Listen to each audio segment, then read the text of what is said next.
Hello everyone, मैं दरियाव आप सभी का एक बार फिर से स्वागत करता हूं। आज हम सीखने जा रहे हैं साइकेट्रिक या मेंटल हेल्थ नर्सिंग के एक महत्वपूर्ण टॉपिक जो रोगी के असेसमेंट के दौरान एक टूल के रूप में प्रयोग किया जाता है। क्या आप गेस कर सकते हैं? नहीं? तो मैं आपको बता देता हूं कि आज हम सीखने जा रहे हैं MSE या मेंटल स्टेटस एग्जामिनेशन।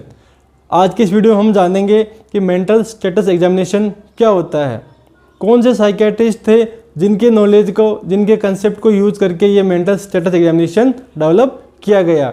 इसके साथ साथ हम जानेंगे कि मेंटल स्टेटस एग्जामिनेशन के क्या क्या यूज है, और इसके साथ ही हम जानेंगे कि मेंटल स्टेटस एग्जामिनेशन के कंपोनेंट्स क्या क्या होते हैं, वो कौन से वेरियस कंपोनेंट्स हैं जिनको अपन मेंटल स्टेटस एग्जामिनेशन में शामिल करते हैं। और हम जानेंगे इसके साथ साथ कि मेंटल स्टेटस एग्जामिनेशन किस प्रकार यूजफुल होता है और मेंटल स्टेटस एग्जामिनेशन करने के दौरान हम सामने वाले रोगी से क्या क्या सवाल पूछते हैं, हम कौन से सवाल, स्पेसिफिक सवाल पूछेंगे जिससे हमें ये पता लग सकता है इसका मानसिक स्तर क्या शो कर रहा है। तो इन सभी रोचक विषयों के बारे में जानकारी प्राप्त करने के लिए आप सभी अंत तक इस वीडियो में मेरे साथ बने रहिए। वीडियो में आगे बढ़ने से पहले आप सभी से एक अनुरोध है कि जिन लोगों ने अभी तक चैनल सब्सक्राइब नहीं किया, प्लीज़ वो अभी ये चैनल सब्सक्राइब करें, और जिन सब्सक्राइबर ने नोटिफिकेशन आइकन को अभी प्रेस नहीं किया है तो वो अभी नोटिफिकेशन आइकन प्रेस करें, जिससे आने वाले जो जितने भी नए नए वीडियो होंगे उनका नोटिफिकेशन सीधा आप लोगों तक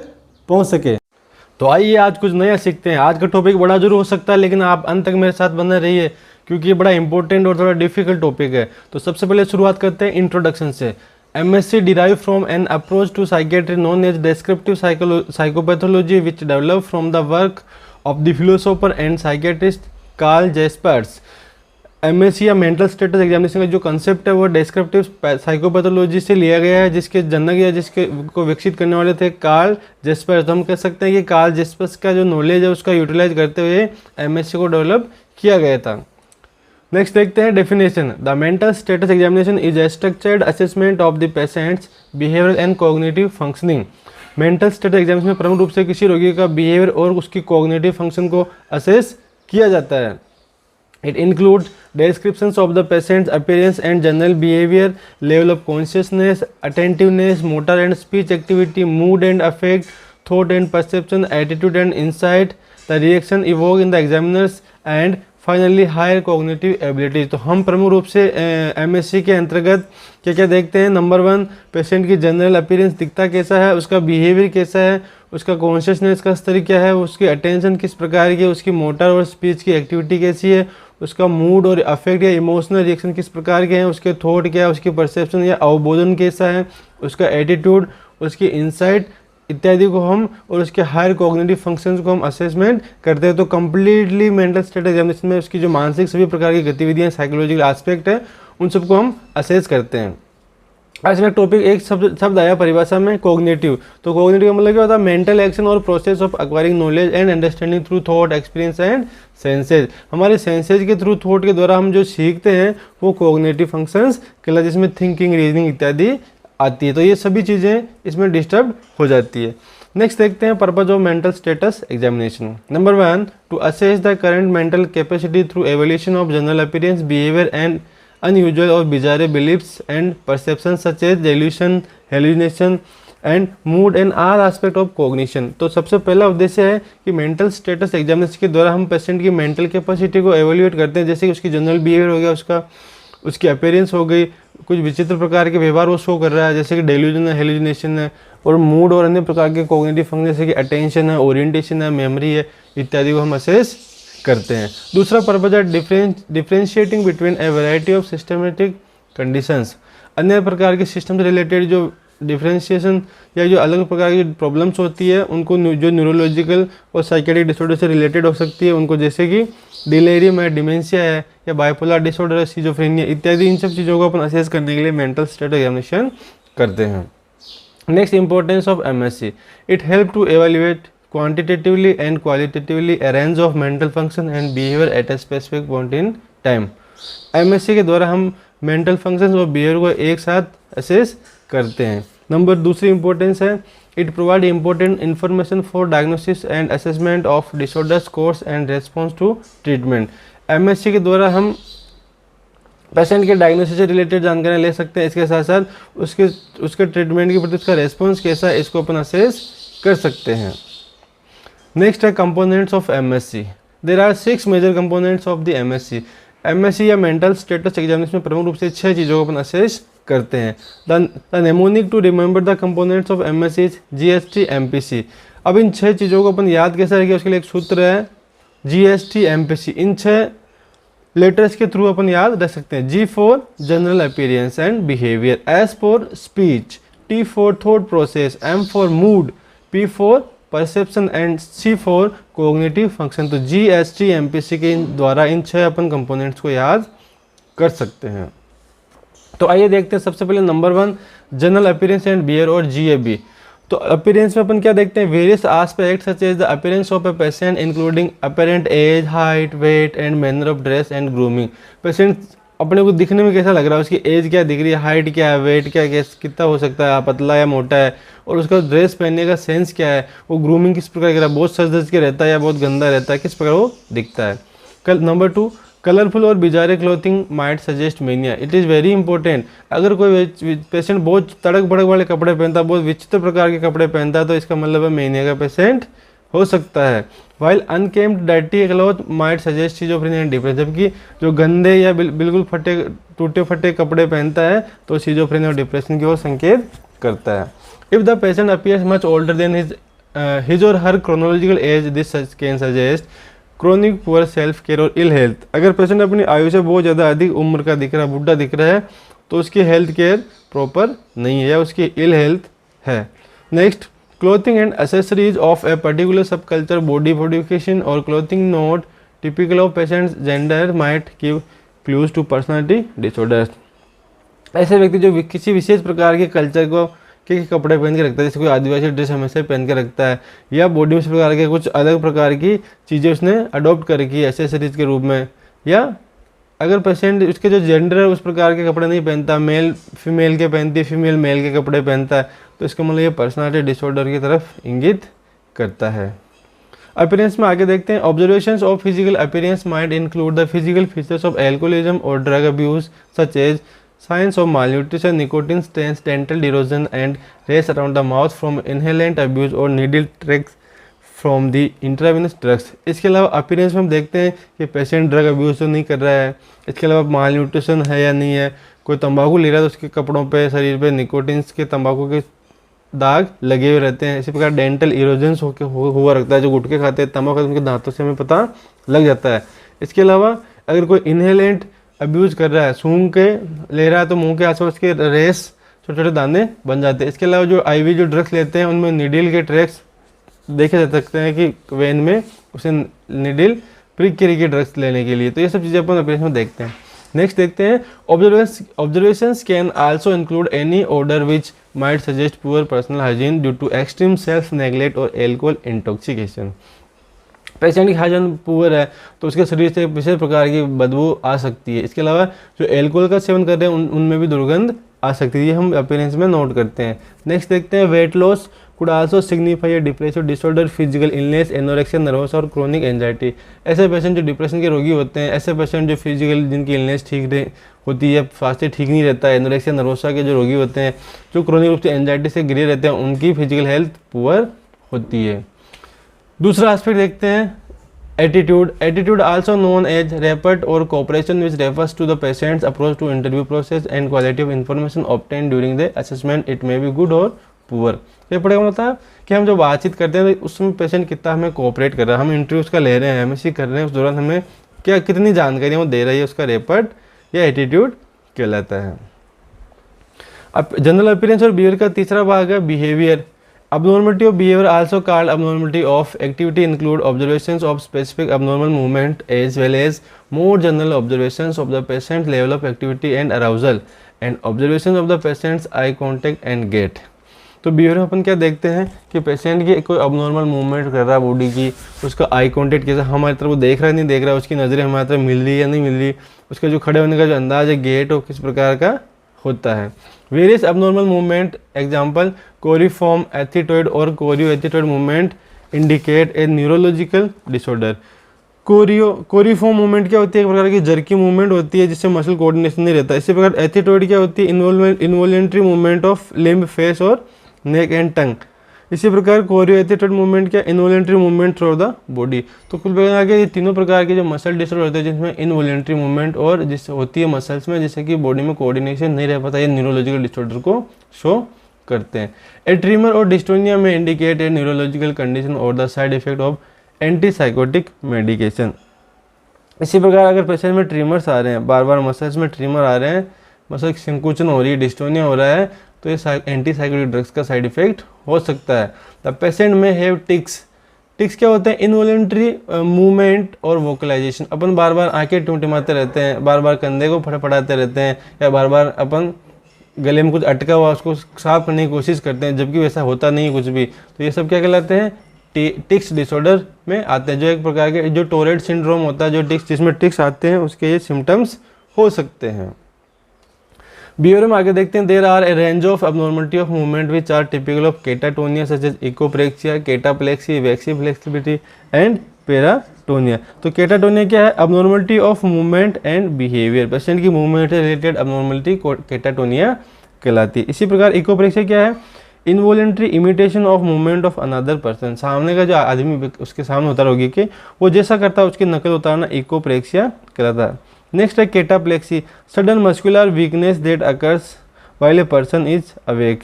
जैसे पर्सन उठता है तो उसकी मसल्स में अचानक से वीकनेस आ जाती है, ये कहलाता है केटाप्लेक्सी। इसी प्रकार paratonia, inability to relax muscle during muscle tone assessment.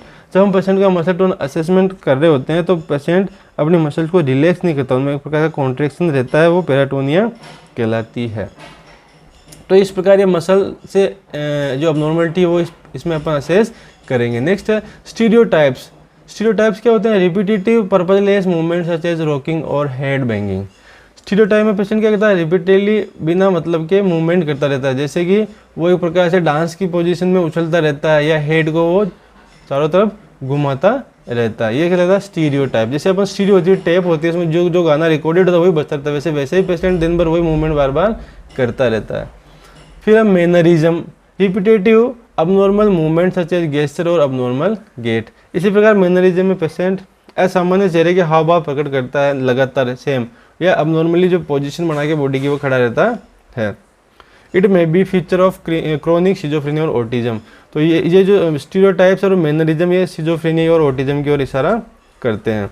Next, more behavioural abnormality may be noted such as an increase in arousal and movement known as psychomotor agitation और हाइपर एक्टिविटी। इसके अलावा behaviour में जो अन्य जो समस्याएं हैं उनको अपन देखते हैं, जैसे कि उसकी मूवमेंट कैसी है, जैसे कि साइकोमोटर एजिटेशन। तो साइकोमोटर एजिटेशन में पेशेंट हाइपर एक्टिव रहता है, दिन भर मूवमेंट करता रहता है, बहुत ज़्यादा गतिशील रहता है, जो कि मेनिया या डिलीरियम की ओर इशारा करती है।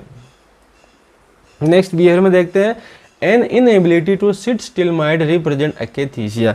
ऐसा पेशेंट जो दिन भर रुकता ही नहीं है, मूवमेंट करता रहता है, बिल्कुल चुप नहीं रहता है, दिन भर इधर उधर तेजी से चलता रहता है, ये अकेथीसिया कहलाती है। A side effect of antipsychotic medication. Antipsychotic medication ले रहे पेशेंट में ये जनरली होता है। Similarly decrease in arousal and movement known as psychomotor retardation और एकाइनेसिया। इस तो अकेथीसिया का उल्टा होता है एकाइनेसिया। एकाइनेसिया में रोगी दिन भर मूवमेंट बहुत कम करता है, हमेशा चुपचाप रहता है, जैसे कि वो बेहोश हो रखा हो। माइट इंडिकेट डिप्रेशन और मेंटल कंडीशन जैसे पार्किंसन डिजीज और डिमेंशिया। तो पार्किंसन डिजीज है, डिमेंशिया है, और इन सब में ये पाया जाता है। The examiner should also comment on eye movements repeatedly glancing to one side can suggest the patient is experiencing hallucination.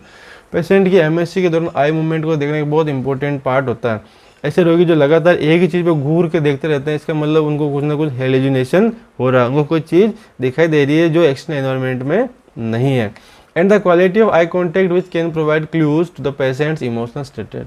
हम देख सकते हैं कि जो इमोशनली डिस्टर्ब होता है उसकी आंखें किस प्रकार होती है, और जो इमोशनली ठीक रहता है उसकी आंखों में किस प्रकार की चमक होती है। तो आई हमें इंटरनल फीलिंग्स को शो करती है। लैक ऑफ आई कॉन्टैक्ट में सजेस्ट डिप्रेशन और ऑटिज्म। डिप्रेशन के रोगी और ऑटिज्म के रोगियों में आई कॉन्टैक्ट को मेंटेन नहीं कर पाते हैं। नेक्स्ट एस्पेक्ट देखते हैं एमएससी का, speech. Number 2, speech. The patient speech is assess by observing the patient spontaneous speech. When observing the patient spontaneous speech the interview will note on paralinguistic features. तो हम देखते हैं कि जब पेशेंट बोलता किस प्रकार है, उसकी स्पीच में हम क्या देखते हैं, हम उसको पूछते हैं आपका नाम क्या है, तो जब वो बोलना शुरू करेगा तो उसकी जो स्पीच होगी वो लाउडनेस होगी, वो बहुत तेज़ी से बोल रहा है, उसकी स्पीच में रिदम है या नहीं है, इसके अलावा किस रेट से वो बोल रहा है, वर्ड्स उत्पन्न कर रहा है। तो ये सब चीज़ें अपन स्पीच में असेस करते हैं। Structured assessment of speech include an assessment of expressive language by asking the patient to name object, repeat short sentence, produce as many as word as possible from a certain category in a set of time। तो speech के दौरान हम क्या क्या देखते हैं कि जो रोगी होता है वो कितने वर्ड्स बोल रहा है, उसका एक्सप्रेशन किस प्रकार का है। हम उसको बोलते हैं किसी चीज़ का नाम, जैसे आप बोलिए साहब, हम जो बोलते हैं उसको रिपीट करके बताइए, तो वो सब बोल पा रहा है या नहीं बोल पा रहा है, छोटे छोटे सेंटेंस को वापस से रिपीट कर सकता है या नहीं कर सकता, या कितने वर्ड्स उसके द्वारा बोले गए हैं, ये हम स्पीच में असेस करते हैं। स्पीच में आगे देखते हैं echolalia, repetition of another person's words. Echolalia क्या होता है, सामने का जो व्यक्ति होता है रोगी के, जो वो बोलता है वैसी चीज़ें वो बोलता रहता है, वह इकोप्रेक्सिया कहलाती है। इसी प्रकार palilalia, repetition of the subject's own word, patient अपने खुद के शब्दों को बार बार दोहराता रहता है, ये पेलीलेलिया कहलाता है। Can be heard with patient with autism, schizophrenia and Alzheimer disease। तो इकोलेलिया, पेलीलेलिया ये ऑटिज्म, सिजोफ्रेनिया और अल्जीमर डिजीज में देखे जाते हैं। A person with schizophrenia might use neologism which are made up words which have a specific meaning to the person using them. इसी प्रकार schizophrenia के पेशेंट में एक प्रमुख लक्षण होता है नियोलॉगिज्म। नियोलॉगिज्म ऐसे नए नए शब्दों का प्रयोग पेशेंट करता है जो किसी डिक्शनरी में या भाषा में नहीं होते हैं, लेकिन उसके लिए उसका कुछ विशेष अर्थ होता है, जैसे कि वह स्टोमक को फूड वेसल्स बोलता है। Speech assessment also contribute to assessment of mood. For example with patient with mania और anxiety may have rapid loud and expressed speech. इसके अलावा जब हम पेशेंट का स्पीच असेस कर रहे हैं तो उसका मूड भी अपन असेस कर सकते हैं। जैसे कि जो मेनिया और एंजाइटी के जो पेशेंट होते हैं वो बहुत रैपिडली बोलते हैं, उनकी स्पीच लाउड होती है, उनकी स्पीच बहुत ज़्यादा प्रेशर के साथ वो बोलते हैं, वो मेनिया को शो करते हैं। On the other hand depress patient will typically have a prolonged speech latency and speak in slow quiet and hesitant manner. इसका ठीक उल्टा मेनिया के अपोजिट होती है डिप्रेशन, जिसमें पेशेंट स्लोली बोलता है, वो शांतिपूर्वक बोलता रहता है और बोलने में वो हेजिटेंट रहता है, उसका जो स्पीच का जो प्रोडक्शन है वो मेनिया की तुलना में उल्टा या कम हो जाता है।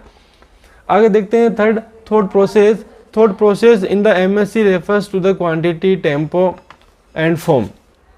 तो थॉट प्रोसेस में क्या देखेंगे, जो पेशेंट के जो विचार है वो कितने उत्पन्न हो रहे हैं, उसमें देखते हैं कि उनकी क्वांटिटी क्या है, टेम्पो, रेट ऑफ फ्लो, जो शब्दों का जो प्रवाह, थॉट का जो प्रवाह है उसके माइंड में जो आ रहे हैं उनकी रेट की स्पीड क्या है, और फॉर्म मीन्स लॉजिकल कोहेरेंस, अर्थात लॉजिकली पेशेंट क्या चीज़ें बोल रहा है या नहीं बोल रहा है, जो अंडरस्टैंडेबल है या नहीं है, ये अपन थॉट में असेस करते हैं। Thought process can not be directly observe but can only be described by the patient और inferred from a patient speech. हम स्पीच के थ्रू ही थॉट को अपन असेस कर सकते हैं। डायरेक्टली थॉट अपन कैसे असेस करेंगे, जैसा वो मन में सोचेगा वही वो बोलेगा, तो वो उसकी थॉट को रिप्रेजेंट करता है। A pattern of interruption or disorganization of thought process is broadly referred to as formal thought disorder। तो पेशेंट की थॉट में जो इंटरप्शन था, डिसऑर्गेनाइजेशन था, वो फॉर्मल थॉट डिसऑर्डर में आता है। And might be described more specifically as thought blocking. Thought blocking क्या होती है, पेशेंट को जब सोच रहा होता है तो सोचते सोचते अचानक से क्या हो जाता है, रुक जाता है, ये थॉट ब्लॉकिंग कहलाती है। इसी प्रकार लूजनिंग ऑफ एसोसिएशन क्या है, ये भी एक प्रकार थॉट डिसऑर्डर होता है, जिसमें पेशेंट टॉपिक्स के बीच में शिफ्ट कर जाता है और एक सेंटेंस या एक टॉपिक दूसरे के साथ जुड़ा हुआ नहीं रहता है। थोड़ी देर में वो बात कर रहा होता है देश की इकोनॉमिक के बारे में और थोड़ी देर में वो स्पोर्ट्स पे चला जाता है, अर्थात दोनों सेंटेंस में कोई एसोसिएशन नहीं पाया जाता है। नेक्स्ट है टेंजेंशियल थिंकिंग। तो टेंजेंशियलिटी क्या है, टेंजेंशियलिटी में जो पेशेंट होता है वो अनरिलेटेड टॉपिक्स के बारे में बात करता है, जो आपस में एक दूसरे के साथ कोई संबंध नहीं रहते हैं, अर्थात उसके जो कम्युनिकेशन का जो उद्देश्य है वो बिल्कुल ही पूरा नहीं हो पाता है। डीरेलमेंट ऑफ थॉट। डीरेलमेंट ऑफ का थॉट का मतलब क्या है, ये भी सिजोफ्रेनिया में देखा जाता है। इसमें पेशेंट फ्रीक्वेंटली इंटरप्शन करता रहता है, उसकी जो थॉट होती है उसमें बार बार इंटरप्शन आते हैं, बाधाएं आती रहती है, जिसके कारण से वह एक आइडिया से दूसरे आइडिया में चेंज करते रहते हैं और दोनों आइडिया में कोई आपस में मेल जोल नहीं रहता है। थॉट में भी described as circumstantial when a patient include a great deal of irrelevant detail and makes frequent divergence but remains focused on the topic। टेंजेंशियलिटी और सर्कमस्टांशियल एक जैसी होती है, बट दोनों में एक अंतर यह है कि टेंजेंशियलिटी में जो कम्युनिकेशन का जो ऑब्जेक्ट है उससे हट के बात करता है, जबकि सर्कमस्टांशियलिटी में भी वैसे ही पेशेंट क्या करता है, पहले इरिलीवेंट बातें करेगा और इधर उधर डाइवर्जन करता रहता है, मुड़ता रहता है, भटकता रहता है विषय से। लेकिन हम जब उसको टोकते हैं तो वापस से धीरे धीरे वापस टॉपिक पे आने लगता है। मतलब एक जैसे सर्कल होता है जिसमें आदमी एक जगह से शुरू होता है और घूमता घूमता वापस उसी जगह पे आ जाता है, तो वैसे सर्कमस्टांशियल में भी रोगी डिस्टर्ब करने पे, सामने वाले टोकने पे वापस से पॉइंट पे आ जाता है। अब थॉट प्रोसेस में आगे देखते हैं। Regarding the tempo of thought some people may experience flight of idea. जो आइडिया का जो फ्लो होता है जिसे अपन टेम्पो कहते हैं, उसमें आता है flight of idea. Flight of idea में क्या होता है, when their thoughts are rapid and their speech seems incoherent. Means इसका अर्थ क्या हुआ कि फ्लाइट ऑफ आइडिया में पेशेंट की जो आइडिया है वो उड़ते रहते, विचारों की उड़ान होती है, मतलब वो बहुत तेजी से एक आइडिया से दूसरे आइडिया पे शिफ्ट करता रहता है, जिससे उसका कोई अर्थ नहीं होता। जैसे एक सेंटेंस अपन बोल के देखते हैं, I love to eat peaches, beaches, sand castles, fall in the waves, braves are going to the finals, fee fi fo fum golden egg. इस प्रकार वो एक आइडिया से दूसरे आइडिया उड़ता रहता है, जिससे उसका जो कम्युनिकेशन है उसका कोई अर्थ नहीं निकलता। Alternatively, an individual may be described as having retarded or inhibited thinking in which thoughts seem to progress slowly with few associations। इसी प्रकार inhibited thinking में क्या होता है कि पेशेंट की जो थॉट वो स्लोली धीरे धीरे धीमी गति के समाचार जिसे अपन कह सकते हैं, वैसे उसके मन में विचार धीरे धीरे आते हैं और वैसे वो धीरे धीरे बोलता है। Poverty of thought is a reduction in the quantity of thought। Poverty of thought क्या है कि जो पेशेंट की जो थॉट विचारों को उत्पन्न करने की जो मात्रा है उसमें कमी आ जाती है। And it is one of the negative symptom of schizophrenia. Poverty of thought schizophrenia के नेगेटिव सिम्टम्स में आता है। It can also be a feature of severe depression और डिमेंशिया। डिप्रेशन और डिमेंशिया के रोगियों में भी ये चीज़ देखी जाती है। A patient with dementia might also experience thought perseveration. Thought perseveration क्या होती है कि थॉट परजिवरेशन में जो रोगी होता है, ये साइकोसिस के रोगियों में और ओसीडी के रोगियों में प्रमुख रूप से देखने को मिलता है। Repetitive and continuous behaviour and speech and thought, मतलब एक ही चीज़, एक ही व्यवहार को बार बार दोहराता रहता है, उसी चीज़ पे वो प्रिजर्व रहता है। Thought preservation refers a pattern where a person keeps returning to the same limited set of ideas. उन्हीं विचारों को बार बार वो रिपीटेडली करता रहता है, मतलब उसके पास और कोई चीज़ होता नहीं, टॉपिक उसी पे वो बात करता रहता है, जिसे अपन माला फेरना समझ सकते हैं। Circumstantial thinking might be observe in anxiety disorders and personality disorder. Personality disorders और एंजाइटी के रोगियों में भी ये देखने को मिलती है। अगला एस्पेक्ट देखते हैं एमएससी का, मूड एंड अफेक्ट। मूड क्या है? ए मूड एंड इमोशनल स्टेट। हमारी जो भावनात्मक स्थिति होती है, अवस्था होती है, वो मूड कहलाती है। अब ये किस प्रकार हो सकता है मूड? न्यूट्रल मूड, चाहे कुछ भी हो जाए, सुख की खबर हो चाहे दुख की खबर हो, पेशेंट कोई रिएक्शन नहीं दिखाता है। फिर आता है यूथाइमिक। यूथाइमिक मतलब नॉन डिप्रेस्ड, सु अवस्था, विदाउट मूड डिस्टर्बेशन। पेशेंट का मूड है वो डिस्टर्ब नहीं रहता, नॉर्मल रहता है। नेक्स्ट है डिस्फोरिक। डिस्फोरिक क्या होता है? स्टेट ऑफ अनइजीनेस और dissatisfaction with the life. Dysphoric patient अपने आप से संतुष्ट नहीं रहते, जीवन में उनके कुछ अचीव हुआ उससे वह खुश नहीं रहते हैं।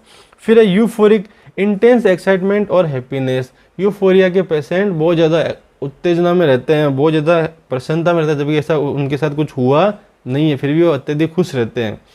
नेक्स्ट है एंग्री, गुस्सेल प्रवृत्ति, एंजियस और एपैथेटिक। एपैथेटिक क्या होता है? Feeling no interest, absence of emotion. Apathetic patient में इमोशन या भावना बिल्कुल भी नहीं होती है, खुशी हो या चाहे गम हो, उसको कोई किसी से कोई लेना देना नहीं रहता है। एक और मूड का टाइप है alexithymic. Individuals may be unable to describe their subjective mood state. उनको कैसा फील हो रहा है इसको बता ही नहीं पाते हैं, व्यक्त नहीं कर सकते हैं, उसको अलेक्सीथाइमिक मूड कहते हैं। इसी प्रकार नेक्स्ट मूड का की एबनॉर्मलिटी होती है anhedonia. An individual who is unable to experience any pleasure may be suffering from anhedonia. ऐसे पेशेंट जो आनंद का अनुभव नहीं कर सकते हैं वो एनहिडोनिया में आते हैं। अब मूड के बाद नेक्स्ट आता है इसी का सब part affect. It is the visible reaction a person display toward events. अलग अलग इवेंट के प्रति पेशेंट जो रिएक्शन शो करता है उसको अपन अफेक्ट कहते हैं, जो हमें दिखाई देता है। It is expressed by the person non verbal behaviour. अब नॉन वर्बल बिहेवियर में क्या था, जैसे पर्सन एंजियस दिखाई दे रहा है, सैड दिखाई दे रहा है, निराश दिखाई दे रही है, उसका अफेक्ट है। अफेक्ट में भी डिस्क्राइब एज अप्रोप्राइट और इनअप्रोप्राइट। अगर खुशी का माहौल और पेशेंट खुश हो रहा था, ये अप्रोप्राइट अफेक्ट है। इनअप्रोप्राइट में उल्टा है, दुख का माहौल है, पेशेंट राजी हो रहा है, खुश हो रहा है, नाच रहा है, तो ये इनअप्रोप्राइट अफेक्ट है। इसी प्रकार कॉन्ग्रुएंट एंड इनकॉन्ग्रुएंट, यदि पेशेंट का अफेक्ट वो संतुलित है तो वो कॉन्ग्रुएंट है, और असंतुलित है तो वह इनकॉन्ग्रुएंट है। For example, someone who shows a bland affect when describing a very distressing experience would be described as showing incongruent affect which might suggest schizophrenia. ऐसा व्यक्ति जिसके सामने कभी बहुत बड़ी दुखद घटना को अपन शेयर कर रहे हैं, फिर भी उसका जो अफेक्ट है वो ब्लेंड है, वो उस तुलना में दुख व्यक्त नहीं कर पा रहा था, क्या कहलाएगा, असंतुलित या इनकॉन्ग्रुएंट अफेक्ट, जो कि सिजोफ्रेनिया के रोगियों में देखने को मिलता है। मूड और अफेक्ट में नेक्स्ट देखते हैं। The intensity of the mood में बी डिस्क्राइब्ड एज नॉर्मल। अब मूड को अपन क्या कहेंगे, नॉर्मल। ब्लंटेड मतलब नॉर्मल से कम। एक्जेजरेटेड मतलब नॉर्मल से बहुत ज़्यादा। Excited movement. फ्लैट मीन्स एक समान, ना ऊपर ना नीचे। हाइटेंड और ओवरली ड्रामेटिक, तो पेशेंट का जो मूड होता है वो ओवरली रिएक्टेड होता है, ओवरली ड्रामेटिक होता है या बहुत ज़्यादा बढ़ा हुआ होता है, उसे हाइटेंड मूड कहते हैं। ए फ्लैट और ब्लंटेड मूड और affect is associated with schizophrenia. Flat और ब्लंटेड अफेक्ट सिजोफ्रेनिया के रोगियों में होता है।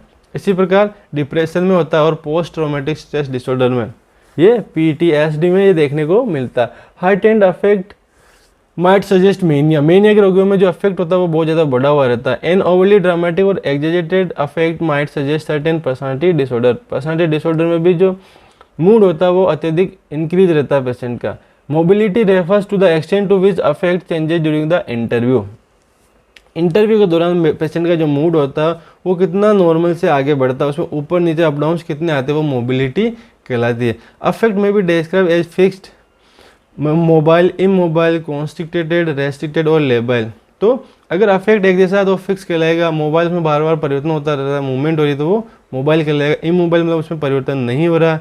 कॉन्स्टिक्टेड मतलब बहुत नैरो वो है, या और लेबाइल है, तो मोबाइल का उल्टा होता है labile. Mood and affect, the person may show a full range of affect, in other words a wide range of emotional experience during the assessment. तो इमोशनल रिएक्शन उसके क्या होते हैं असेसमेंट के दौरान, उसको अपन इसमें असेस करते हैं। The affect may be describe as reactive, in other words changing flexibility and appropriately with the flow of conversation, और अनरिएक्टिव। तो हम जैसे उससे से बात करते जाते हैं तो उसका मूड किस प्रकार होता है, वो रिएक्टिव है या नहीं है, इसको अपन असेस करते हैं। इसके अलावा अफेक्ट में अपन देखते हैं इंपॉर्टेंट चीज, a bland lack of concern for one's disability में भी डिस्क्राइब एज लाबेले इंडिफरेंसेस। एक फ्रेंच वर्ड होता है लाबेले इंडिफरेंस, जिसमें क्या होता है पेशेंट का अपने जो सिम्टम्स होते हैं उनकी वो परवाह नहीं करता, उनकी तरफ वो ध्यान बिल्कुल नहीं देता है। ये एक प्रकार का कन्वर्जन डिसऑर्डर का एग्जाम्पल, जिसे अपन हिस्टीरिया भी कहते हैं। नेक्स्ट एस्पेक्ट है MSc का perception. A perception in this context is any sensory experience. हम अपनी ज्ञानेंद्रिय द्वारा, सेंस ऑर्गन जो अपन अनुभव करते हैं, परसेप्शन करते हैं, वो परसेप्शन कहलाती है या अवबोधन कहलाता है। तो इसमें 3 प्रकार के विकार आ सकते हैं, hallucination, pseudo hallucination and illusions. अब देखते हैं हेलुसिनेशन क्या होता है। It is defined as a sensory perception in the absence of any external stimulus. बाहर के एक्सटर्नल एनवायरनमेंट में कोई स्टिमुलस उपस्थित नहीं है और हमें वो उस चीज़ का आभास हो रहा है, ये हेलुसिनेशन कहलाता है। जैसे कि हम मान लेते हैं कि बाहर किसी गाने की आवाज़ हमें सुनाई दे रही है, कोई हमें पुकार रहा है, कोई चीख रहा है, कोई चिल्ला रहा है, और जबकि वास्तव में ऐसा कोई भी एक्सटर्नल एनवायरनमेंट में नहीं है, तो वो क्या कहलाएगा, hallucination.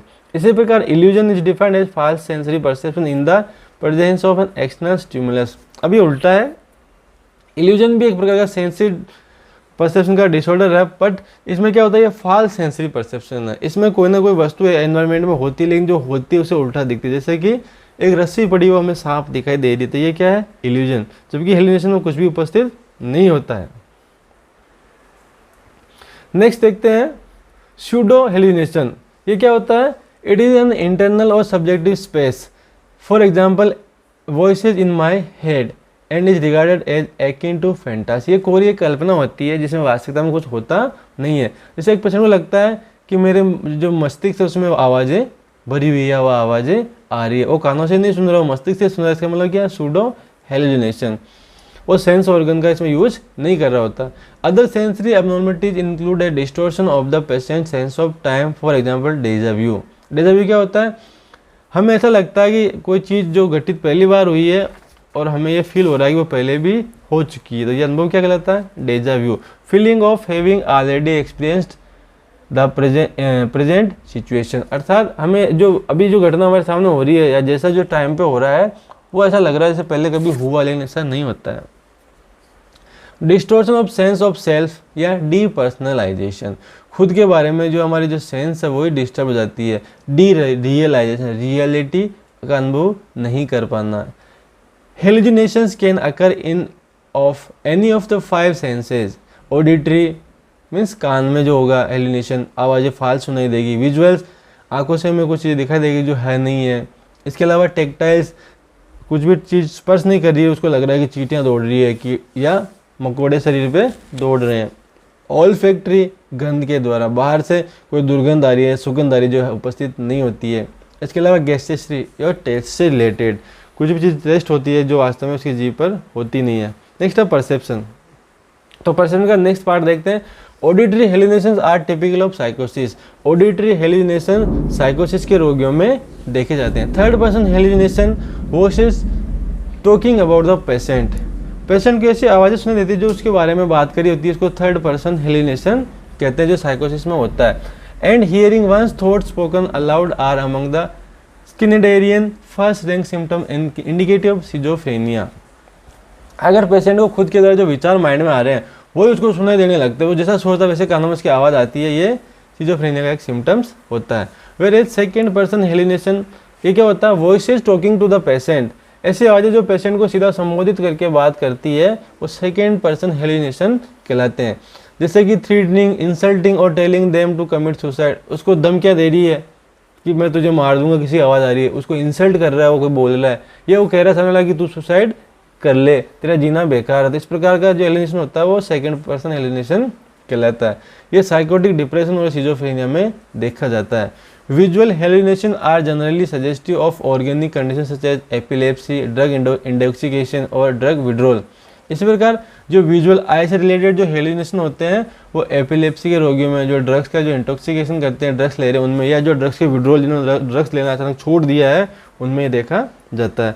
Auditory pseudo hallucinations are suggestive of dissociative disorders, deja vu, derealization, depersonalization are associated with temporal lobe epilepsy and dissociative disorders. इसी प्रकार जो ऑडिटरी सूडो हेलुसिनेशंस होते हैं वो डिसोसिएटिव डिसऑर्डर की ओर वे इंगित करते हैं, इशारा करते हैं। इसी प्रकार डेजा व्यू, डीरियलाइजेशन, डीपर्सनलाइजेशन ये टेम्पोरल लोब एपिलेप्सी और डिसोसिएटिव डिसऑर्डर से रिलेटेड होते हैं। अब छठा नेक्स्ट इसका अगला पार्ट देखते हैं अपन, कॉग्निटिव फंक्शंस। इसमें क्या क्या देखेंगे। नंबर 1 है attention. It is the act or the power of fixing the mind on the something. Attention क्या होती है, किसी चीज पे अपना ध्यान फिक्स करना अटेंशन कहलाता है। इसमें क्या देखेंगे अपन, केयरफुल लिसनिंग और watching pay attention to what happens, means ऐसा व्यक्ति जिसमें अटेंशन जिसकी नॉर्मल होती है वह जो कुछ घटित हो रहा होता है उस पर अपना ध्यान केंद्रित कर लेता है। For example, if a person is normally arouse person he can count digital forwardly such as 1 2 3 4 5 6 7 8 9। ऐसा व्यक्ति जो सामान्य जिसकी अटेंशन है उसको अपन कहेंगे कि आप 1 से 10 तक की गिनती बोलिए, तो क्या करेगा 1 से 10 तक आसानी से बोल सकता है। उसको कहेंगे अपन 10 से आप उल्टा एक की तरह बोलिए, 10 9 8 7 6 5 4 3 2 1, तो आसानी से इसको बोल सकता है। लेकिन जो अटेंटिव नहीं है वो ये छोटी सी चीज़ भी नहीं कर पाएगा। नेक्स्ट है कॉन्सेंट्रेशन, द एक्शन और power of focusing all one's attention. Concentration क्या होती है, अपनी अटेंशन को एक जगह पे रोक कर रखना, कितने समय तक अपन रोक सकते हैं। A mentally healthy person can focus his attention on specific things during MSc। We can assess a client's concentration by following ways. MSc के दौरान हम देखना चाहते हैं कि पेशेंट कंसंट्रेटेड है या नहीं है, तो अपन उसको सिंपल सवाल पूछते हैं, जैसे कि उसको अपन पूछते हैं कि 100 में से 7 गए कितने रहे, वो बोलेगा 93, फिर उसमें 7 गए 86, फिर 7 गए 79, फिर 7 घटाए 72, फिर 7 घटाए 65। मतलब उसकी कॉन्सेंट्रेशन बनी। इसी प्रकार अपन एक और चेंज करके देख सकते हैं, बार बार ये सीक्वेंस अपन दूसरे अंकों के साथ देख सकते हैं। जैसे कि 40 में से 3 घटाए कितने बचे 37, 37 में 3 घटाए कितने बचे 34, फिर 3 घटाए तो 31, फिर 3 घटाए 28, फिर 3 घटाए 25। इसी प्रकार अपन सिंपल चीज़ पहले अपन बड़े अंक को घटवाया, फिर छोटे को और छोटे आ जाते हैं। 20 में से एक गया तो 19, 19 में से गया तो 18, 18 में से गया तो 17, फिर घटाया एक तो 16, लास्ट में कितना बचेगा एक घटा देंगे तो 15। तो इस प्रकार अपन कॉन्सेंट्रेशन को असेस इनके द्वारा कर सकते हैं। इसके अलावा हम जो सप्ताह के जो नाम हैं उनको उल्टा भी बुला सकते हैं, कि जो वीक्स के जो नाम होते हैं उनको आप उल्टा बोलिए, जैसे Sunday, Saturday, Friday, Thursday, Wednesday, Tuesday, Monday. तो इस प्रकार इनके द्वारा अपन अटेंशन और कॉन्सेंट्रेशन को असेस करते हैं। बढ़ते हैं अगले टॉपिक की तरफ, ओरिएंटेशन। अब पेशेंट का ओरिएंटेशन अपन 3 प्रकार से देख सकते हैं, टाइम, प्लेस और पर्सन। तो टाइम अपन पूछ लेते हैं पेशेंट से कि भाई अभी टाइम क्या हो रहा है, सामने घड़ी लगी है तो आप देख के बताओ टाइम क्या हो रहा है, या अभी दिन है या रात है, आज तारीख कौन सी है, महीना कौन सा, तो ये अपन असेस करें। अगर ये सब बता रहा है तो उसका ओरिएंटेशन टाइम से रिलेटेड सही है। इसी प्रकार प्लेस या जगह का काइंड ऑफ प्लेस, मतलब अभी आप कहाँ पे हो, अभी कौन सा एरिया है, सिटी का नाम कौन से शहर में अभी आप हो, ये सब जो प्लेस से रिलेटेड वो ओरिएंटेशन के लिए अपन असेस करते हैं। इसी प्रकार पर्सन, पर्सन क्या होता है, सेल्फ, खुद के बारे में आप कौन हो, क्लोज, उसका जो नज़दीकी मित्र, नज़दीकी रिश्तेदार, उसके बारे में अपन पूछ सकते हैं। हॉस्पिटल का जो स्टाफ रोज उसके बारे में जो उसकी केयर करता है उसके बारे में अपन पूछ सकते हैं कि ये कौन, आप इसको जानते हो या नहीं जानते। ये ओरिएंटेशन अपन 3 चीज़ें असेस करेंगे। फिर आता है मेमोरी। तो मेमोरी में भी 3 प्रकार से मेमोरी होती है, इमीडिएट, रिसेंट और रिमोट। नंबर 1 है इमीडिएट।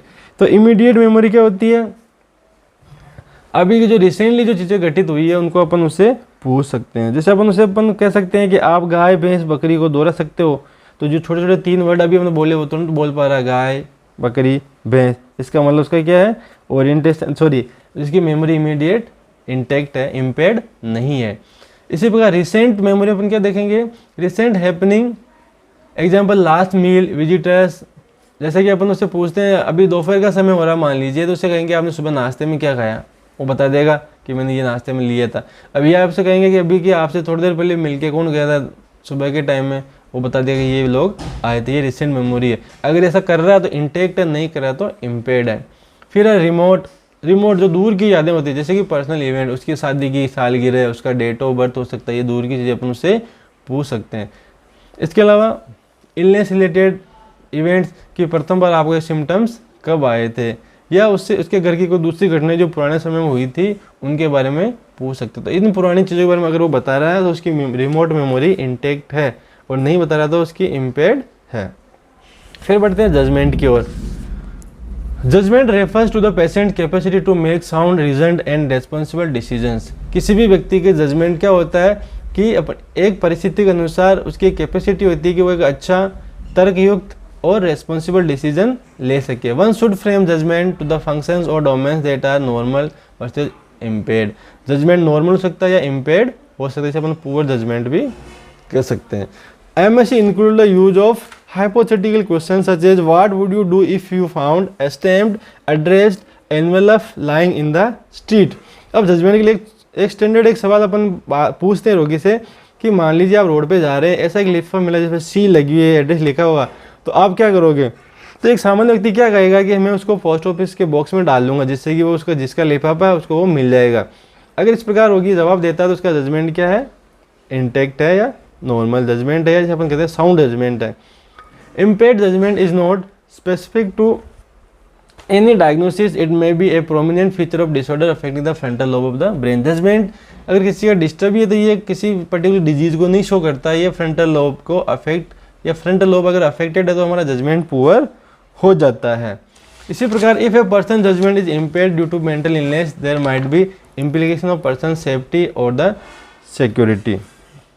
अगर हम किसी भी व्यक्ति का जजमेंट डिस्टर्ब है, पुअर है, साउंड नहीं है, तो इसका मतलब क्या है कि उस पेशेंट की सेफ्टी और सुरक्षा क्या है, खतरे में है। जब पेशेंट जजमेंट लेने की कैपेसिटी नहीं होती तो उसकी रिस्क बढ़ जाती है, उसके साथ कोई इंसिडेंट हो सकता है।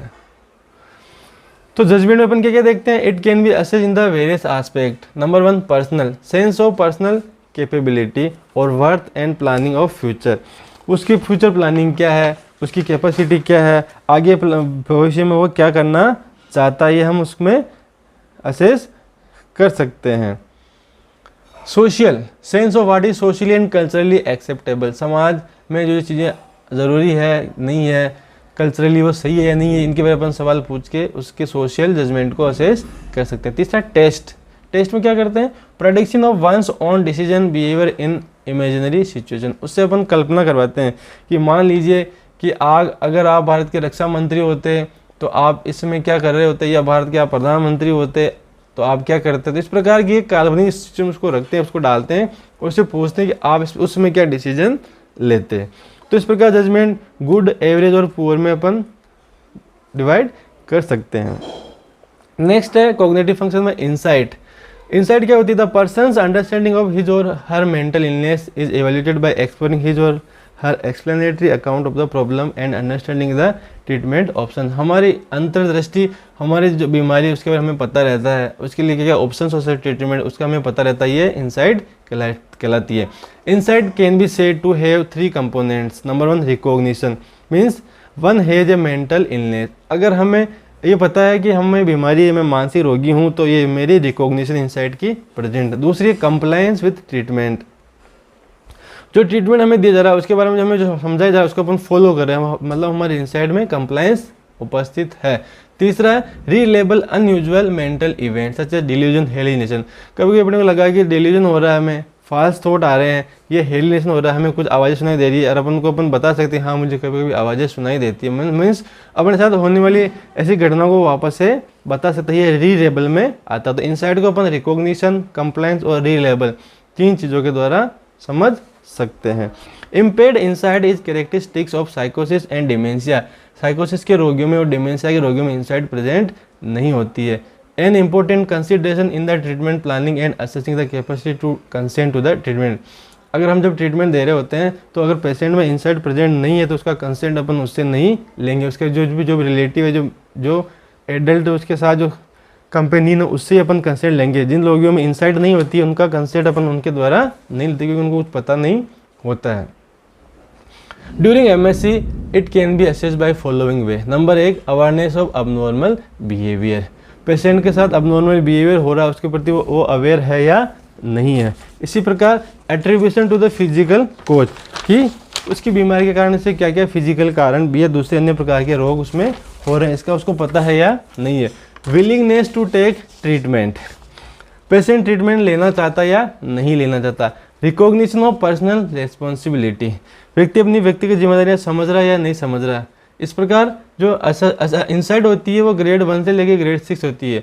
ऐसा व्यक्ति जिसमें ग्रेड 1 इंसाइट है वह 1 में आती है, उसका मतलब ग्रेड 1 आ रही है, इसका मतलब उसमें इंसाइट बिल्कुल नहीं है।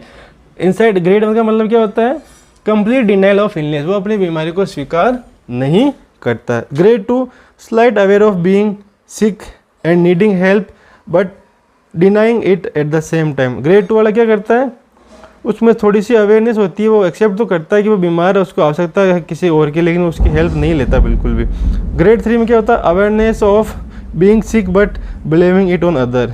ग्रेड 3 में इनसाइड में क्या होता है, पेशेंट अपनी बीमारी के प्रति सजग होता है, उसको पता तो रहता है लेकिन वो इसके लिए दूसरों को आरोप लगाता है कि ये बीमारी उनके कारण से हुई है। Number 4 grade 4 awareness that illness is due to something unknown in the patient.